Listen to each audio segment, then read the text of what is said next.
जी नाजरीन, हम आपकी खिदमत में आज फिर से हाजिर हैं नए सबक के साथ। तो सबसे पहले अगर आप वीडियो पहली बार देख रहे हैं तो हमारे चैनल को सब्सक्राइब करें, लाइक करें, शेयर करें और उम्दा सा कमेंट करें। वीडियो पूरी देखें ताकि सबक अच्छी तरह समझ में आ जाए।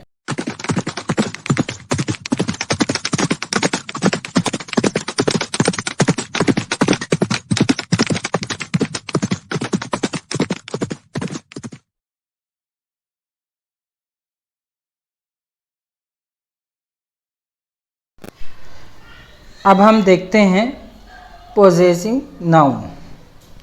When we want to show that something belong to somebody और समथिंग, इसको इसमें मिल्कियत कहते हैं, है ना। तो ये जब हम किसी को किसी चीज़ के से मुताल्लिक करना चाहते हैं या उसकी मिल्कियत बताना चाहते हैं तो उसके लिए यूज़ करते हैं। We usually add an apostrophe.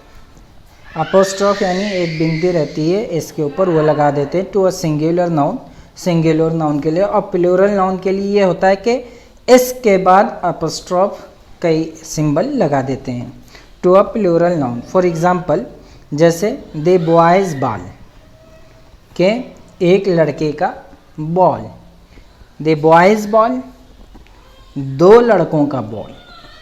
Notice that the number of balls does not matter. इधर बॉल से नहीं मतलब है, इधर बॉयज़ से। अपोस्ट्रॉफ कहाँ पर लगा हुआ है वो देखना है। अगर इससे पहले है तो वो सिंगुलर है और अगर इसके बाद है तो प्लूरल है।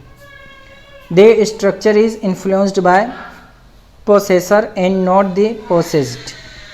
तो possessor and not the possessed, तो इसमें मिल्कियत नहीं देखी जाती है बल्कि मालिक को देखा जाता है जिसकी तरफ निस्बत की गई। One ball more than one ball, है ना। तो ये एक टेबल दिया गया है, वो टेबल आप देखकर समझ सकते हैं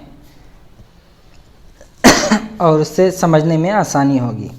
और ये भी है कि although we can use of to show possession, it is more useful to use possessives.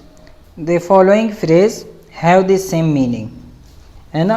more useful and natural, के ये वाला कि the friend of my brother, के मेरे भाई का दोस्त। the friends my brother's friend, एक ये भी होता है कि मेरे भाई का दोस्त। तो दूसरा वाला जो है अपोस्ट्रॉफ्स वाला जो होता है ये ज़्यादा यूज़ होता है, ऑफ वाला कम यूज़ होता है। तो इसे याद रखना चाहिए और मिसालों से समझने की कोशिश करनी चाहिए, तो ये सबक ज़्यादा समझ में आ जाएगा। अल्हम्दुलिल्लाह, ये सबक मुकम्मल हुआ। आप इस वीडियो को बार बार लूप करके सुनें ताकि सबक अच्छी तरह से समझ जाएं। अगर आप चाहते हैं कि इंग्लिश में मजबूत हों तो हमारे चैनल को सब्सक्राइब करें, शेयर करें, लाइक करें और उम्दा सा कमेंट करें। पढ़ते रहें, लिखते रहें, समझते रहें, बढ़ते रहें, तरक्की करें।